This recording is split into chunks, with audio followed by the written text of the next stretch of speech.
महाराष्ट्र की सियासत में इन दिनों ऑपरेशन टाइगर की चर्चा खूब चल रही है। इस खास ऑपरेशन को लेकर कहा जा रहा है कि शिवसेना के कई नेता महाराष्ट्र के उप मुख्यमंत्री एकनाथ शिंदे से हाथ मिला सकते हैं। बता दें कि अभी भी दोनों दलों की जंग थमी नहीं है और दोनों ही खुद को असली शिवसेना कहते हैं। इन सबके बीच ऑपरेशन टाइगर पर उद्धव ठाकरे का बयान भी सामने आया है। उद्धव ने खुद को झटका लगने की बात पर कहा है कि मेरी हालत जापान जैसी हो गई है। हाल ही में हुए विधानसभा चुनाव के बाद शिवसेना यूबीटी को एक के बाद एक झटके लगते ही जा रहे हैं। गुरुवार को शिवसेना पक्ष प्रमुख उद्धव ठाकरे ने अपने निवास स्थान मातोश्री पर कुर्ला और कलिना के पदाधिकारियों से भावनात्मक अपील करते हुए कहा कि अब मैं धक्का पुरुष बन गया हूँ। कौन मुझे कितने धक्के दे सकता है मुझे यह देखना है, लेकिन हमें उन्हें एक झटका देना है जिससे वह कभी दिखाई न दे। ठाकरे ने कहा कि जापान में जब भूकंप के झटके नहीं आते तो आश्चर्य व्यक्त किया जाता है, ठीक वैसे ही जब मुझे कोई झटका नहीं लगता है तो लोग आश्चर्य व्यक्त करते हैं।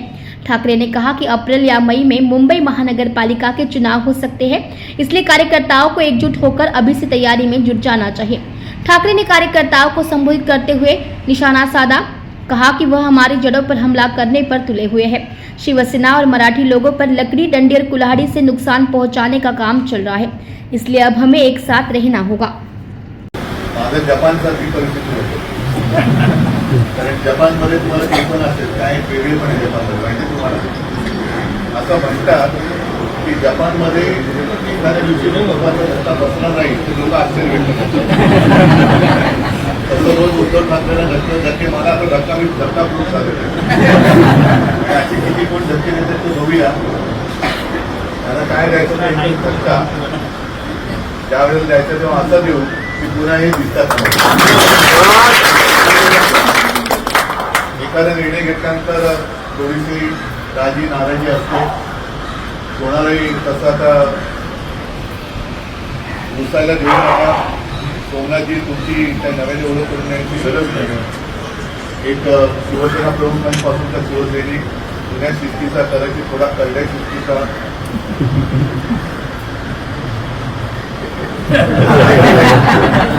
पण आता सैनिकांना शिस्त आली पाहिजे। थोडेसे काही रुसवे गोवे असतील मी बघितलं मध्ये पुण्याची सुद्धा काही नाराज लोक आली होती। आता मोलस्कर पण आहेत, आमचे पेडणेकर जरी आज आले नसते पेडणेकरचा सुद्धा समजून घ्या, कारण ही लढाई एकट्या दुसऱ्याची नाही, ही लढाई आपली आहे। आणि मुद्दामून मी जे भेटतात त्यांना सगळ्यांना सांगतो की सगळ्यांनी नावापेक्षा आवर्जून बघा।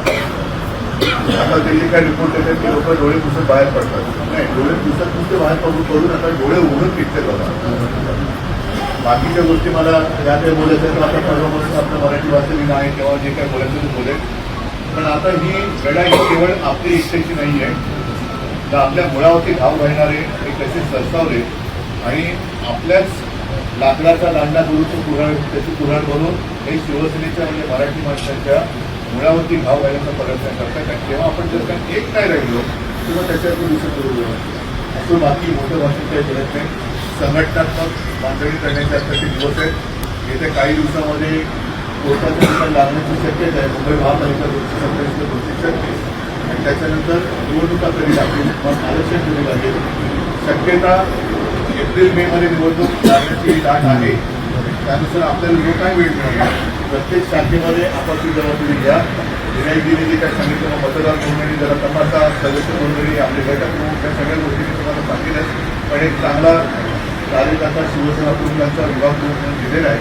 आणि मला खात्री आहे की गेल्या विधानसभेत जो काय अनुभव आला तो लक्षात घेता जी काही चूक झाली असेल ती चूक आता पुन्हा होणार नाही आणि तिन्हीच्या तिन्ही वॉर्ड मला महापालिकेमध्ये पूर्ण आणि पूर्ण भव्य करून